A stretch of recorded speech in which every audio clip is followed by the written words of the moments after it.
Hai, selamat datang semuanya di acara talk show yang diselenggarakan oleh Tutor Time Intercon dan disponsori oleh Yud BB. bersama saya, Rosman Cahyadi. Dan saya Bianca Mosasi.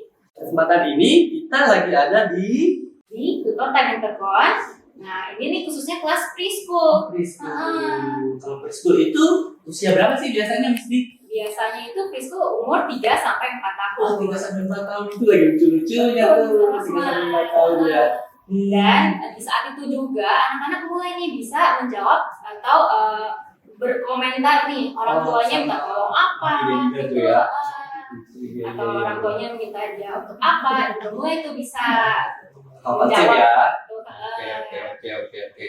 Nah, permasalahannya kan banyak orang tua yang sekarang yang selama pandemi ini di rumah tuh pasti ketemu terus 24/7 ya sama keluarganya. Pasti intinya biasanya ketemu sama anaknya pas pulang kerja aja, terus anaknya rutinnya ke sekolah, terus balik ke rumah, baru ketemu maminya lagi, dedinya lagi. Nah ini selama sepanjang hari bisa ketemu terus tuh ya. Nah, iya, mulai deh orang tua ini mulai merasakan kendala-kendalanya nih untuk bersama anak-anaknya untuk belajar bareng, melakukan kegiatan bareng-bareng.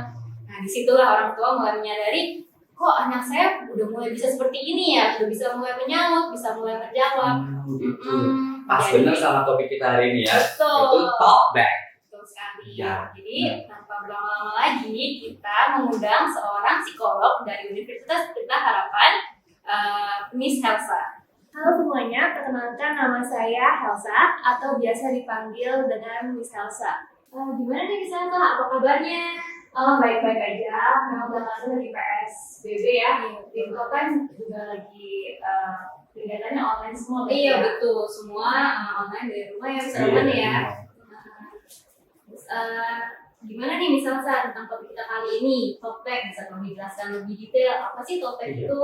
Oke, jadi kalau talkback itu biasanya kita bicara nanti seperti yang Mr. Rosman sama juga Miss B bilang bahwa belakangan ini banyak orang tua yang merasa kesulitan ketika 24 jam bertemu sama anaknya setiap hari dalam seminggu gitu ya. Biasanya setiap hari ada waktu-waktu dia di sekolah sehingga orang tua nggak ketemu sama anaknya. Tapi sekarang giliran udah pembelajaran jarak jauh seperti ini, justru banyak orang tua yang kaget nih. Kenapa ya anak saya sudah bisa bicara balik sama saya gitu. Bicara balik itu bisa dalam arti membantah gitu, atau yang kita sebut dengan ngeyel gitu, atau misalnya menunda-nunda melakukan sesuatu nanti aja, disuruh mandi nanti aja gitu, atau misalnya nggak boleh pegang itu, dia malah pegang seperti itu. Jadi itu mungkin ya yang kita maksud dengan talkback di sini. Oh, jadi seperti itu ya, Miss Elsa. Talkback itu kayak membantah, terus menunda perintah dari orang tua kayak gitu ya, kayak misalkan disuruh mandi terus anaknya jawab nanti nih aku lagi main kayak gitu kali ya. Iya gitu. Iya. Atau bisa juga langsung menolak gitu. Pokoknya aku mau pegang barang ini atau aku mau beli barang ini gitu. Aku mau sekarang juga misalnya gitu. Oke.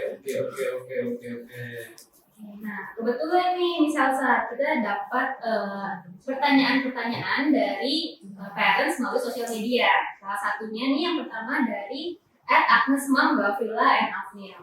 Bagaimana menghadapi anak yang ngeyel? Tapi mungkin sebelum kita tahu bagaimana menghadapinya, misalnya bisa tolong jelaskan dulu mengapa ini bisa terjadi. Oke, thank you pertanyaannya Mbak Rizky. Jadi benar banget ya, sebelum kita tahu bagaimana kita harus mengoreksi perilaku anak, kita juga harus tahu nih apa sih penyebab dari perilakunya itu. Gitu. Saya suka memberikan ilustrasi seperti ini ke mahasiswa saya. Kalau misalnya Miss B lagi makan gitu ya, ketika kita makan, perilaku di balik makan itu kan banyak motifnya. Misalnya pertama karena Miss B lapar gitu, atau misalnya karena walaupun udah kenyang tapi mama masakin nih jadi nggak enak, ya udah makan aja gitu. Atau misalnya karena makanannya diberikan sama orang kita, sungkan, ada perasaan sungkan, jadi mau makan gitu. Jadi satu perilaku yang sama, motifnya ada banyak gitu. Sama halnya dengan perilaku talkback-nya anak gitu, membantah pada titik atau ngomong balik gitu ya,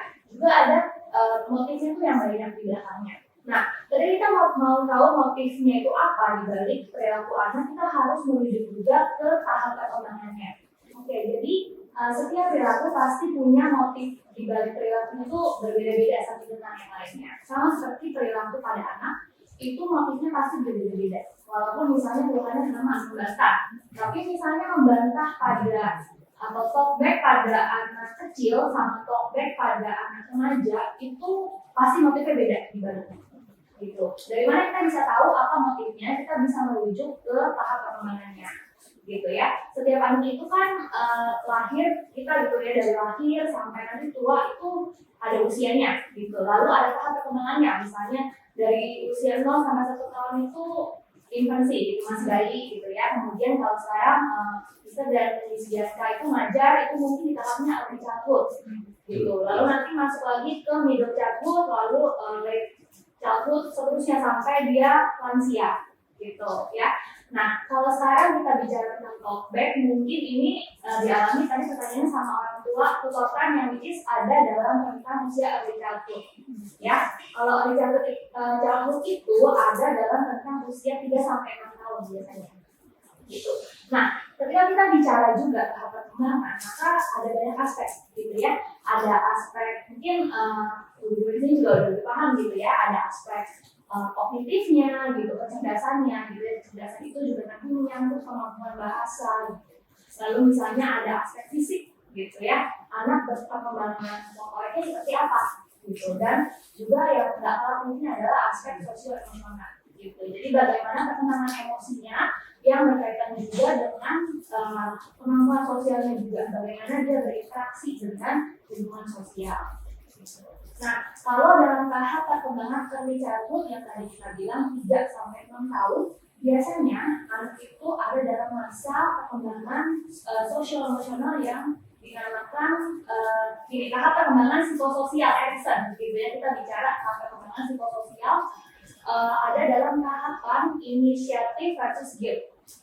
Artinya anak pada tahap usia ini sedang mengembangkan ingin punya banyak inisiatif. Jadi kalau dia punya banyak inisiatif, artinya kan ingin mencoba banyak hal, pengen tahu, kepo gitu ya kalau kita bahasanya. Makanya kalau kita bersama dengan anak usia 3 sampai 6 tahun biasanya banyak nanya gitu. Ini apa sih? Terus udah dijelasin itu apa? Ada lagi pertanyaan sambungannya gitu dan seterusnya sampai orang tuanya bingung mau jawab apa gitu ya.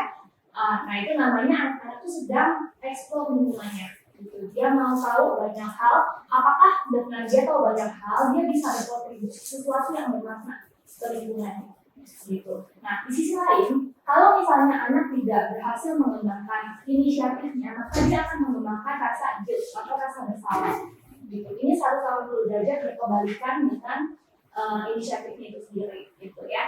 Kalau dia terlalu banyak, misalnya orang tua ditanya ini sesuatu hal, terus orang tuanya bilang jangan banyak-banyak gitu, atau misalnya bawel banget sih banyak nanya gitu ya, nanyanya jangan sekarang gitu. Jadi maksudnya orang tua itu tidak menghargai anak-anak, itu bisa jadi anaknya itu mengembangkan perasaan bersalah gitu. Kayaknya aku salah deh kalau misalnya aku nanya terus gitu, aku kayaknya ganggu deh kalau aku nanya terus. Jadi kan lebih diam gitu ya. Akhirnya apa? Ketika seorang anak mengembangkan rasa guilt itu terus-menerus sampai dewasa, dianya akan menjadi anak yang misalnya pasif gitu, kadang bertanya, terus juga bisa jadi kepercayaan dirinya juga turun gitu. Jadinya apa-apa nanya, apa-apa diem aja, gak berani berinisiatif gitu. Gitu ya. Jadi ketika kita tahu bahwa anak sedang ada dalam tahap perkembangan ini, maka akan lebih mudah bagi kita untuk tahu bagaimana cara solusi untuk mengatasinya. Gitu. Jadi tadi seperti yang kita bicarakan, kalau gitu gimana dong kalau misalnya dia harus mengembangkan inisiatifnya terus-menerus, gitu ya. Artinya tetap harus ada keseimbangan antara mengembangkan inisiatif dan guilt-nya. Tapi di sini peran orang tua itu harus mendukung ketika anak itu bertanya, juga perlu dihargai gitu. Nggak terus-menerus nanti aja tanyanya seperti itu. Ya, jadi itu. Jadi intinya adalah motif dari perilaku anak usia segini adalah mereka tuh ingin eksplor, ingin cari tahu. Gitu. Sehingga ketika dia membantah, sebenarnya bukan dia nggak mau menuruti kata orang tua, enggak gitu. Tapi dia itu ingin menunjukkan bahwa dirinya itu pengen cari tahu, ingin mastery sesuatu, ingin menguasai sesuatu, ya sehingga kita perlu mendukung hal itu.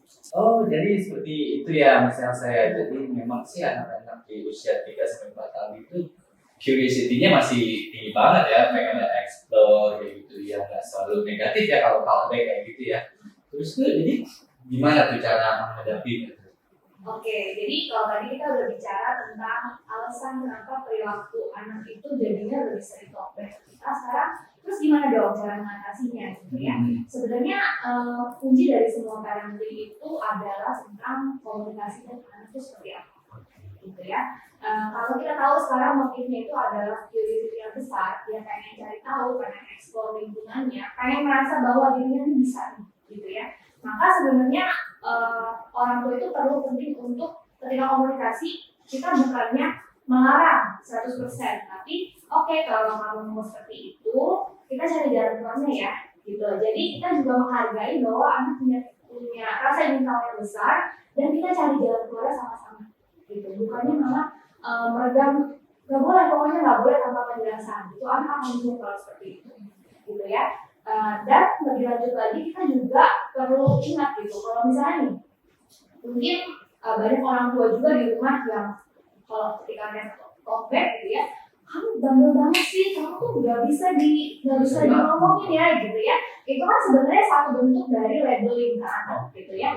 Mungkin di sini orang tua di rumah juga ataupun guru-guru di sini juga sedikit banyak paham tentang labeling gitu. Ketika kita kasih label ke anak, baik yang itu positif atau negatif, itu punya dampaknya gitu ya. Yang positif misalnya, kalau kita bilang, hai princess gitu, kamu princess ya gitu. Artinya kan anak menunjukkan perilaku seperti princess yang ada di film-film gitu. Artinya mungkin punya keinginan yang gak realistis, yang maunya dilayani misalnya seperti itu. Kan kalau princess itu seperti itu gitu. Jadi maksudnya ketika memberikan label kita juga harus hati-hati. Termasuk juga label-label yang negatif gitu. Kamu bandel ya nggak bisa dibilangin, mama udah bilang berkali-kali nggak boleh, kamu tetap seperti itu misalnya gitu. Ya, itu kan artinya memberikan pesan ke anak beda gitu, bahwa oh aku nih anak yang bandel ya, anak yang nggak bisa dibilangin ya. Nah, bahaya kalau anak sudah mulai berpikir seperti itu. Kenapa? Anak kecil, ini selalu saya bilang gitu ya sama klien saya gitu, anak kecil itu dunianya itu semua hanya berkitar di orang tuanya aja, bukan orang lain gitu. Jadi ketika orang tua ngomong apa ke anak, kita nggak bisa bilang jangan baper, nggak bisa begitu gitu ya. Pasti semuanya masuk ke pikirannya anak gitu dan masuk ke perasaannya anak. Nah, coba bayangin kalau misalnya kita bilang kamu bandel banget sih nggak bisa dibilangin gitu. Mama udah berkali-kali nggak boleh, misalnya nggak boleh nonton kepanjangan gitu, kamu masih nonton. Anaknya akhirnya berpikir, iya saya bandel ya gitu. Akhirnya dia bisa, oke, kalau saya bandel berarti memang wajar kalau saya menampilkan perilaku yang nakal gitu. Ya, jadi selain kita tahu komunikasinya seperti apa, kita juga harus hati-hati sih labelingnya seperti apa gitu. Lalu kan kemudian bagaimana komunikasi yang tepat gitu ya. Nah, kita kasih contoh aja mungkin. Misalnya ya, misalnya nih anaknya ujuk-ujuk datang terus mau mengangkat gelas ini gitu ya. Gelas ini kan beling, pecah gitu. Kadang-kadang kita orang tua nggak kasih gitu. Kalau misalnya mamanya bilang jangan angkat gelasnya gitu, mama udah bilang jangan angkat gelasnya karena kamu angkat gitu. Kalau kayak gitu kan sebenarnya pesan yang ditangkap anak itu adalah saya itu nggak bisa kali ya pegang gelas gitu ya, atau mama kok nggak percaya sama saya gitu ya. Jadi kayaknya saya salah deh kalau mau mencoba untuk angkat gelas, untuk mencoba hal yang baru gitu. Padahal kan sebenarnya pesan yang mau kita sampaikan, gelas itu kalau kamu pegang jatuh itu pecah gitu ya, bisa bikin kamu luka. Tapi yang ditangkap anak itu beda gitu. Aku nggak boleh nih nyoba satu hal yang baru gitu.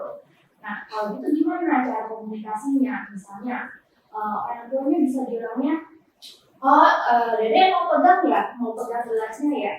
Oh, ya udah, mama bantuin ya, kita pegang berdua, misalnya gitu. Jadi maksudnya si orang tuanya juga menghargai kalau anaknya mau mencoba suatu hal yang baru, gitu. Bukannya malah nggak boleh coba semua hal yang baru, gitu. Kan kasihan juga ya anaknya mau eksplor lingkungan tapi nggak dikasih, gitu. Atau misalnya, kalau misalnya kita bilang, ayo kita bukan bareng-bareng ya, oh nggak mau, Dede maunya bukan sendiri, gitu ya.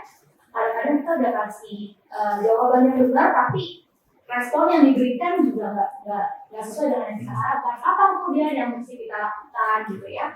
Kuncinya itu adalah untuk kita konsisten juga gitu. Kita jelasin lagi bahwa kalau misalnya dipegang, nanti kalau gelasnya jatuh, pecah kan kaki dede. Terus kan tangan dede kan lebih kecil ya dari gelasnya ya, gitu. Bahaya loh, gitu.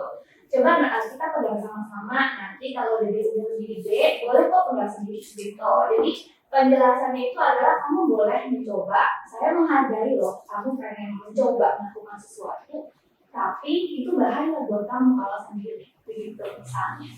Jadi kuncinya di sini komunikasi ya, cara menyampaikannya, penjelasannya, baru kita bisa lebih ngerti nih kalau kita memberikan sesuatu ke anak, memberikan perintah seperti itu, anak bisa lebih nangkep nih maunya apa, dan mendengarkan penjelasan anaknya sendiri. Iya, jadi yang penting tuh pesan yang disampaikan, yang kita mau sampaikan ke anak itu jelas dipahami sama anak. Sama halnya kalau kita punya orang tua misalnya antara suami dan istri gitu ya, bicara kan juga harus jelas gitu.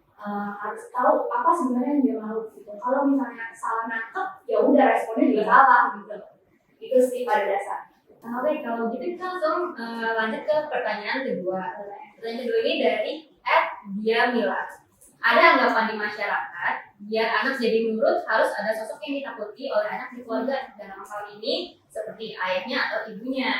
Nah, apakah hal tersebut bisa dibenarkan dan apa dampak positif dan negatifnya pada anak? Oke, menarik ya. Mungkin ini juga semua orang tua mengalami gitu. Apakah harus ada sosok yang ditakuti gitu ya? Nah, mungkin kalau dari saya pertanyaannya itu balik lagi, kita sebagai orang tua maunya punya hubungan yang seperti apa sih ke anak kita? Gitu. Atau misalnya dibalik, kalau saya jadi anak, saya maunya saya seperti apa sih hubungannya sama orang tua? Gitu ya, hubungan yang ada takut gitu ya. Maksudnya kita berarti kan memandang orang tua sebagai figur yang otoriter, yang punya otoritas. Jadi kita kan takut seperti itu. Atau misalnya kita menghargai orang tua kita, gitu. Kita sayang sama orang kita, kita sayang sama orang tua kita sehingga kita mau nurut sama dia. Gitu. Itu sih yang menjadi pertanyaan utamanya. Jadi ini pertanyaan sambungan selanjutnya sih. Sejauh mana kenakalan anak bisa ditolerir? Ada waktu yang tepat untuk marah pada anak apa? Jadi kapan nih waktu yang tepat untuk menegur anaknya gitu? Jadi dari sosok itu bagaimana? Kapan waktu yang tepat untuk menegur anaknya gitu ya? Oke. Kapan waktu yang tepat itu jawaban yang pertanyaan yang sulit untuk dijawab gitu. Kenapa? Karena gini, kapan waktu yang tepat untuk kita marah sama anak? Sebenarnya kan kalau di situ orang tua sendiri merasakan ada emosi marah kan? Nah, permasalahannya adalah semua emosi itu valid gitu. Kamu mau sedih, mau senang, mau kecewa, kita nggak bisa bilang itu emosinya salah, kamu nggak boleh marah gitu, itu nggak boleh gitu. Karena emosi itu datangnya ya tiba-tiba gitu, kita nggak bisa mengontrol gitu. Jadi ketika orang tua marah, itu wajar kalau dia marah. Tapi kan kemudian apa respon yang dilakukan ketika dia marah itu yang menjadi suatu hal yang bisa kita kontrol. Gitu. Kita mau marah langsung ceramahin anak misalnya gitu ya, atau kita marah menunggu reda dulu. Gitu. Nah, dalam kita belajar emosi, sebenarnya ketika kita lagi overwhelmed banget nih sama emosi marah kita, pikiran kita tuh lagi terpenuhi sama rasa marah, itu otomatis kita nggak bisa berpikir dengan jernih gitu. Makanya kalau misalnya kita lagi marah berlebihan atau sedih berlebihan atau bahkan senangnya itu berlebihan, kita tuh nggak boleh banget untuk mengambil keputusan apapun, termasuk berespon apapun. Kenapa? Karena bisa jadi nggak tepat. Kemungkinan besar seperti itu gitu. Karena gini, kalau kita mau mengambil satu keputusan atau menentukan perilaku, harusnya kan itu imbang ya antara logika sama emosi gitu ya, bukan karena katanya Gus Monika cerita ini nggak ada logika gitu ya, harus ada logikanya gitu, sama kayak kita ngasuh anak gitu. Jadi ketika boleh nggak sih kita marah, mungkin yang lebih tepatnya adalah orang tua dan anak sama-sama ini dulu, calm down dulu deh gitu. Jangan sampai kita memberikan hukuman tanda petik atau memberikan punishment itu karena kita marah gitu, sebagai pelampiasan emosi gitu. Tapi kan yang penting bagaimana sih untuk koreksi perilaku anak dengan benar. Nah itu bisa dipikirkan kalau kita bisa bergabung marahnya gitu. Nah lalu kapan waktu tepatnya untuk marah? Kapan kita bisa mengkoreksi perilaku anak tadi gitu kan? Iya. Jadi itu balik lagi ke masing-masing keluarga gitu. Kita nggak bisa bilang bahwa ini waktu yang tepat untuk semua anak gitu, enggak begitu. Karena setiap keluarga punya value yang berbeda-beda, punya aturan yang berbeda-beda. Gitu misalnya, kalau misalnya saya jadi orang tua gitu, maka value yang saya pegang adalah nomor satu, saya berpegang sama ajaran agama saya. Gitu. Kalau misalnya hukum dari agama saya bilang ini salah, maka anak saya juga harus tahu itu salah. Tapi kan kadang-kadang ada juga orang tua yang lebih fleksibel ya, maksudnya ya udah asal dia tidak merugikan orang lain is okay gitu. Ya jadi itu balik lagi ke setiap orang tua sejauh mana dia mau koreksi perilaku anaknya, balik lagi nilai apa sih yang dia pegang untuk keluarganya. Di sini juga kita tekankan kepada ini ya, saat ada orang tua yang sedang emosinya entah itu senang atau marah atau sedih, mereka harus diam sejenak sebelum mereka memutuskan sesuatu ya. Jadi Nah, ini ada pertanyaan ketiga, agak sedikit di luar topik sih, tapi cukup menarik, dari @Siti Gusti Gazri.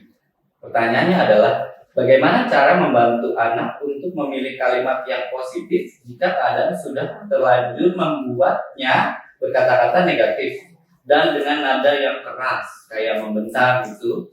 Dan kita tahu dari mana kalimat negatif itu ia tiru, itu ternyata bukan dari lingkungan keluarga, tapi ternyata dari lingkungan pengasuhnya.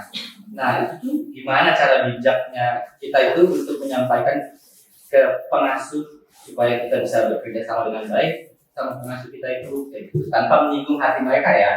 Oke, ini pertanyaan juga yang mungkin jadi masalah banyak. Ini ya banyak orang tua ya. Pada dasarnya ya, anak kecil itu tuh paling pinter untuk modeling atau mengcopy perilaku orang dewasa. Gitu. Kadang-kadang justru yang kita nggak sangka dia bisa tiru dengan 100% gitu ya. Jadi memang harus sangat hati-hati ketika kita menampilkan perilaku tertentu atau kita ngomong tertentu gitu ya. Itu langsung bisa di-copy sama anak. Gitu. Anak itu pinter banget untuk hal itu. Gitu. Dan kalau kita bicara berarti ini kalau saya asumsikan anak dari kecil ini udah bisa ngomong kata-kata kasar atau kata-kata yang seharusnya nggak dibicarakan, dan itu dimodeling dari pengasuhnya yang bukan keluarga, yang bukan orang tua tadi dia bilangnya. Nah sebenarnya tadi lagi-lagi balik lagi bahwa dunia kita bikin saja di orang tuanya atau mungkin di sini pengasuhnya, dia lebih banyak sama pengasuhnya gitu.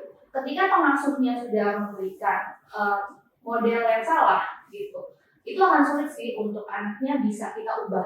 Kenapa? Karena dia itu 100% sama pengasuhnya misalnya, atau 60% waktunya sama pengasuhnya gitu. Sehingga beda cerita kalau gini ya, kalau misalnya dia 70% sama orang tuanya lalu 30% sama pengasuhnya. Nah ketika si pengasuh menampilkan perilaku yang kita inginkan dan dimodelin sama anak, itu kita sebagai orang tua bisa untuk mengkoreksi, kita bilangin bahwa ini nggak bagus, kamu seperti ini kayak gitu ya, dengan shaping perilaku. Tapi kalau misalnya sebaliknya ternyata dia waktunya lebih banyak sama pengasuh gitu, maka ya nggak ada hal yang bisa kita lakukan selain memodifikasi lingkungannya gitu. Modifikasi lingkungannya gimana gitu kan, pertanyaan lanjutannya. Pertama, bisa kita ngobrol sama pengasuhnya gitu, bahwa ada hal-hal yang menjadi concern kita nih gitu. Anak-anak kalau tumbuh seperti ini nanti gedenya mungkin jadinya dijauhi sama teman gitu ya, atau misalnya jadinya ke kamu nanti juga jadi berkata kasar, kamu mau nggak nih kata-kata yang kasar misalnya gitu ya. Tapi kemudian ada orang juga yang udah dibilangin seperti itu kan sulit ya, nggak mau terima gitu. Nggak apa-apa kok, menurut saya ini perilaku yang nggak apa-apa gitu ya. Terpaksa sih kalau menurut saya orang tua itu harus memilih gitu. Prioritasnya apa? Prioritasnya adalah apakah dia menjaga perasaan pengasuh agar tidak tersinggung, atau prioritasnya agar anaknya bisa berkembang dengan optimal gitu. Saya rasa itu yang perlu dipikirkan orang tua. Gitu. Ketika dia memilih anaknya untuk bisa berkembang dengan baik, kemampuan sosialnya juga baik gitu, mungkin ada saatnya juga berarti pengasuhnya gitu loh ya, karena tadi balik lagi anak kecil itu pintar banget untuk copy orang dewasa Jadi orang tuanya sendiri pun harus berhati-hati untuk memilih Betul. siapa saja yang mendampingi anaknya ya. Betul.